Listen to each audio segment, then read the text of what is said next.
Welcome back to the second installment of Mariana Trench or Bust, the series where we try to film the deepest part of our world's oceans, the Mariana Trench, without spending millions of dollars.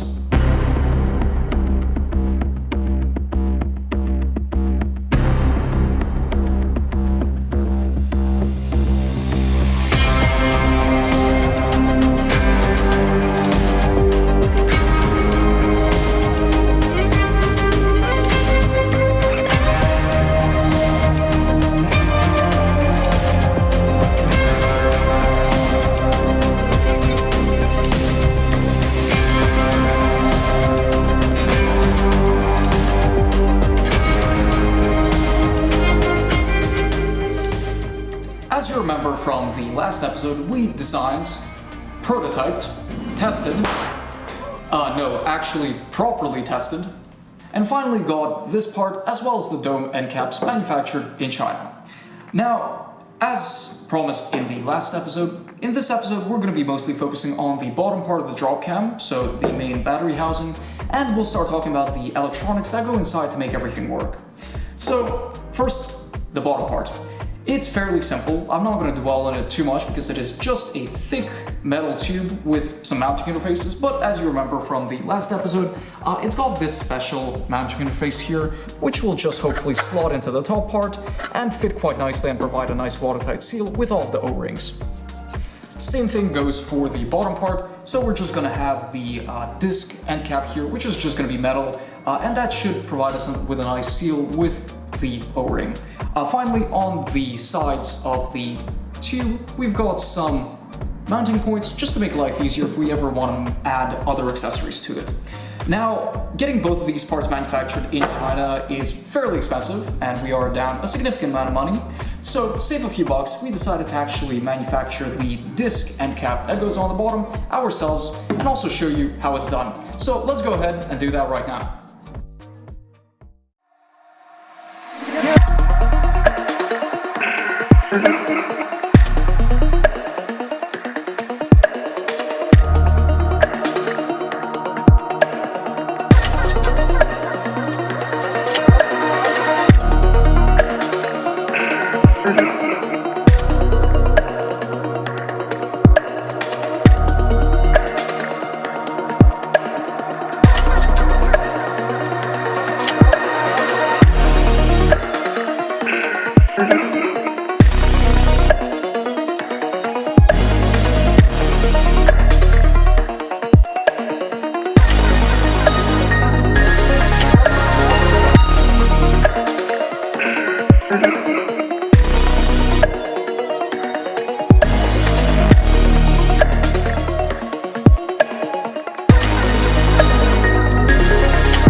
Thankfully, the drop cam isn't that complicated of a device. There aren't really that many moving parts, but I think it's always nice to lay out the subsystems that we're going to be using so that we have a good plan for later on.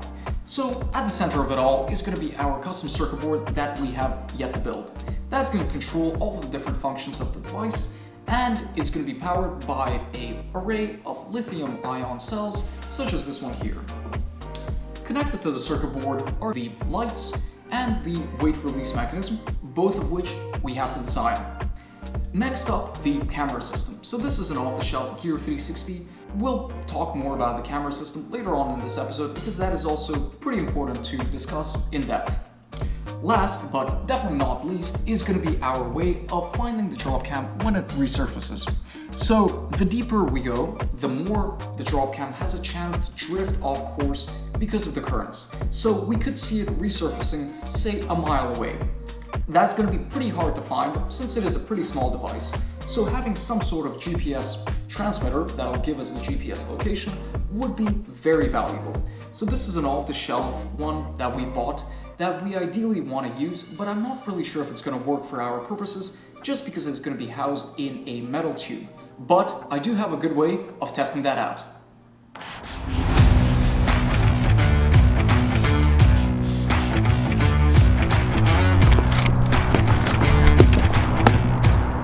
So the goal of our little expedition is pretty simple. It is to test whether or not the GPS receiver can actually send GPS signals to us in a realistic environment. So what I've gone ahead and done is just use this Blue Robotics enclosure and this 3D printed dome end cap to simulate the arrangement that we have in the parts that are on order from China.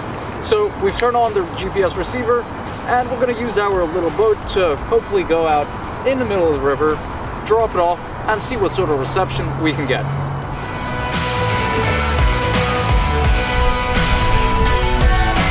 Drop it off. If this GPS receiver ends up working well, then well, that's going to be perfect for us. We're not going to have to worry about finding it later on, and we'll be able to use this off-the-shelf one.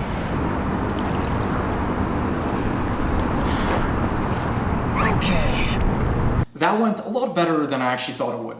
So we've got some pretty good data from here.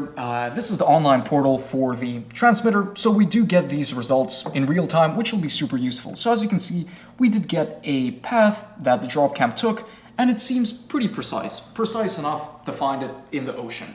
Now, even though the device looks pretty small, we do have to remember that the enclosure itself doesn't really have that much space inside of it. So what I'm going to do right now is try to disassemble it and see if we can possibly shrink it down by removing the battery and the waterproof case, since we will be connecting it to the circuit board ultimately.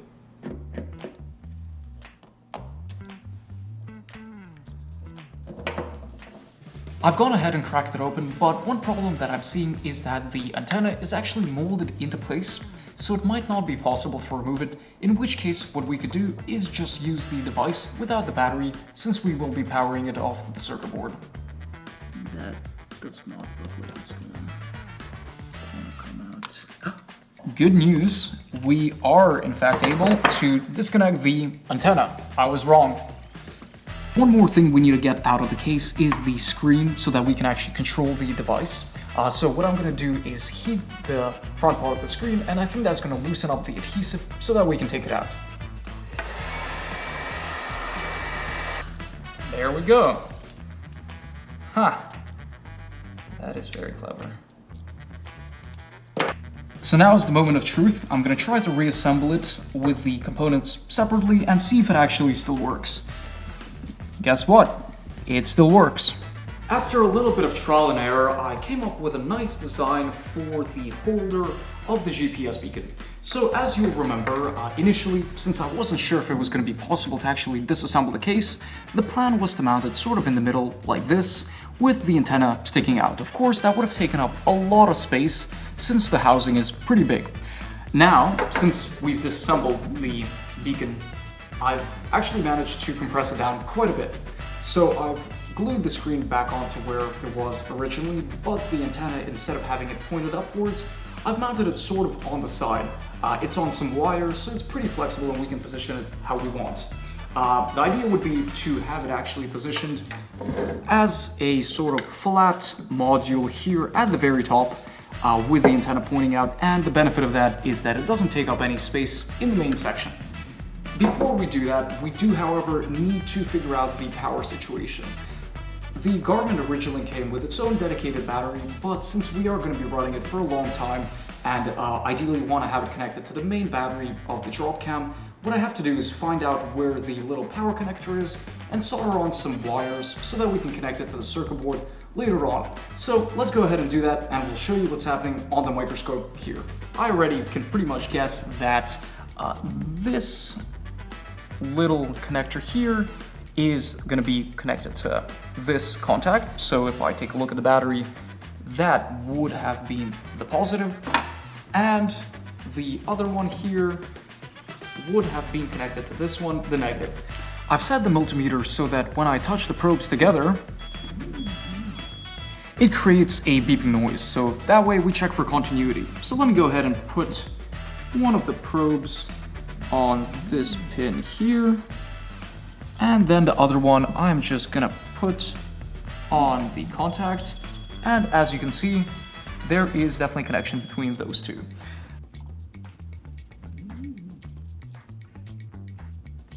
If I've done everything correctly, then when we apply voltage to those two leads, it should turn on. Hopefully that is the case, otherwise we've just ruined a $300 piece of equipment, so I'm really hoping that is the case. That's pretty successful. So you can see that it is booting up. So now we do have that external connection, which we'll be able to connect to our circuit board later on and not have to worry about having another battery for it. Now let's talk about the housing that I made.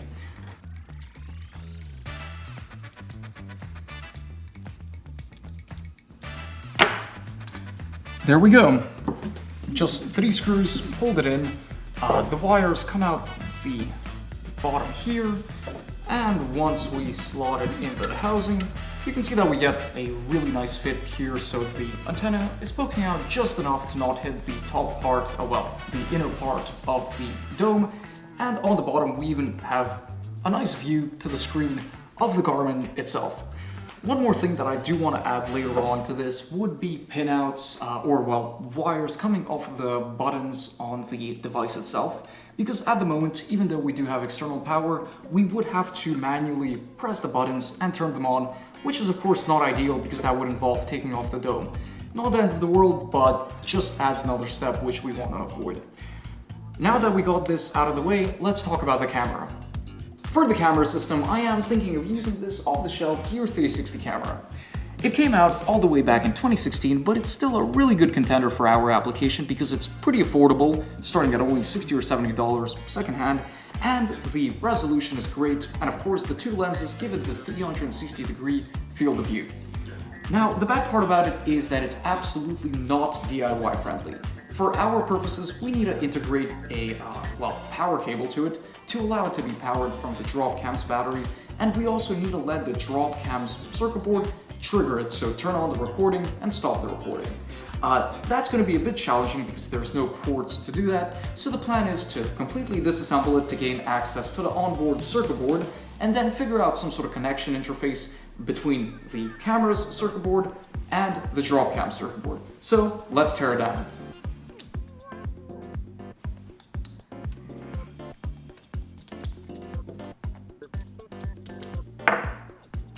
There we go.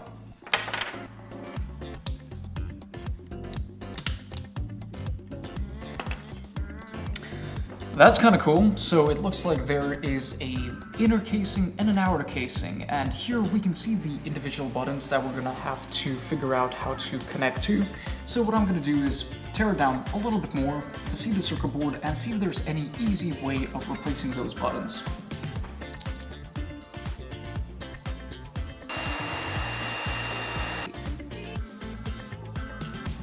As you can see, the connector that connects to the circuit board in order to allow it to interface with the buttons is pretty small. So what we'll have to do is figure out which of these tiny little pins on the connector corresponds to which of the buttons. We could probe it manually, but since we do have this setup here, I'm gonna strap it down and we'll do the same thing as we did with the GPS beacon. We're gonna walk through each of these pins and figure out which of the buttons it is connected to. So for example, I found out that this pin is connected to this button's connection here. This will allow us to create a map in order to figure out what pins on the connector need to be connected to which parts of the circuit board that we're gonna make. I have finally managed to make an annotated map of it and a circuit board diagram. So let's take a look. So it's a 28-pin connector, but only 4 of the pins are used for buttons. So 2 of them go towards the power button and 1 of them goes to each of the other buttons respectively. The next goal here is to make a circuit board that'll stack together like a sandwich on top of the existing circuit board and give us easy access to those pins, because there's no way we're going to be able to connect wires directly to that tiny little connector. The first step for this is to actually figure out the correct shape of the circuit board and the correct positioning of the connector before we even start making any circuit boards properly. So as you can see here, I've just started 3D printing little circuit board shapes with the connector holes as well as the screw holes, just to test exactly what the correct size is. So as you can see, this one's pretty off. I've worked my way up to this one, which seems to be working pretty well. So as you can see, it fits pretty perfectly along with all of the screw holes, and the connector fits perfectly in the middle of that port here. So that is pretty good.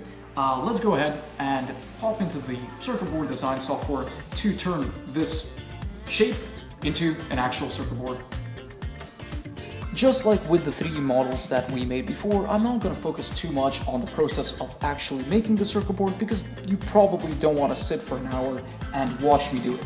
But I'll give you an overview. So as you can see, we've got our main circuit board shape here, and on the top layer, and the top layer is symbolized by the red color, we've got the components that are going to be facing us, and on the bottom layer, we've got the ones that are facing the circuit board of the camera. So pretty much the only component here is the connector that'll be interfacing with the camera's connector. As you can see, the little lines, the traces, those are just electrical connections. So what we have here is the main electrical connections from the circuit board connector from the camera going to the header here, which is going to allow us to connect to the circuit board on board the drop cam. So now it's time to order them. So when you're ordering circuit boards, you just fill out a bunch of different parameters. So for example, like the color of the circuit board. So I'm going to choose a blue one here, and then we just upload the file and they make it for us. As you can see, it's pretty cheap to actually make bare circuit boards. Here they've got a promotion where they're selling 10 for $5. The circuit boards have finally come in. The first step for us is going to be to salvage the connector from the Flat Flex connector, because I'm not really sure what sort of connector Samsung is using. To do this, I'm just going to use this hot air gun to heat up the solder on that connector and take it off the circuit board so that we can use it in our own.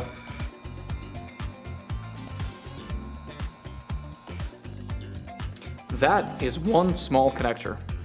The next step is going to be to apply some of this solder paste, which when heated up becomes a liquid metal, to the connector's place on the circuit boards. So let's go ahead and do that, and once we've arranged the solder paste in the way we want, we'll put the connector on and it'll hold it in place.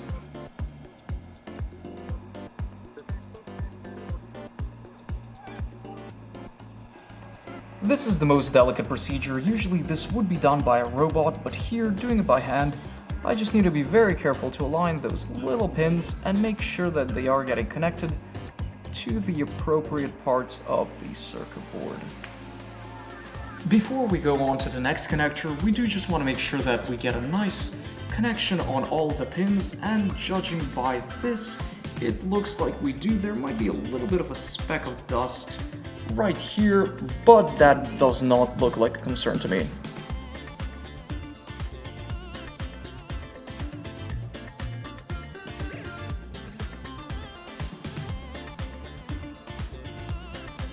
That finishes up the assembly of this pretty basic circuit board. So now for the moment of truth. We need to go ahead and connect it to the camera's circuit board. So that'll just once again snap onto that connector.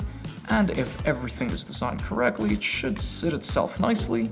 And there you go, I just felt a little tactile click, and I'll secure it using these little screws.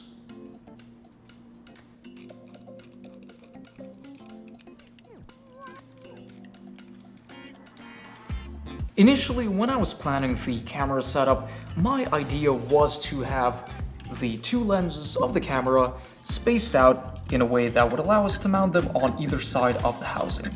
Now, to do that, I was planning to make some sort of additional connector breakout here that would allow me to have an extended cable between the two lenses. Now, the problem with that is that this connector is really complicated. It's got 40 or so pins, and really it's just kind of a nightmare to work with that. So I've opted for a slightly strange, but I think ultimately better solution.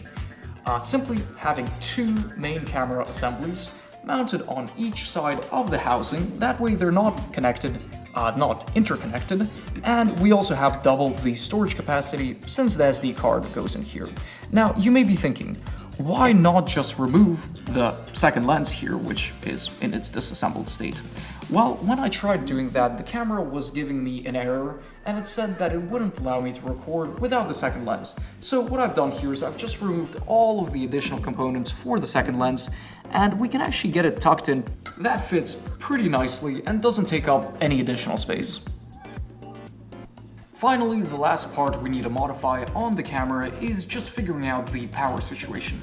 So what I've done is made a little breakout board here that goes into a dummy battery, and you can just slot it into the Gear 360's battery port. It snaps in like this and gives us access to the plus and minus of the battery connection, which slots in here, and that then goes through the circuit board onto this main connector, which gives us access to both the camera's power and all of the settings, which is perfect for us.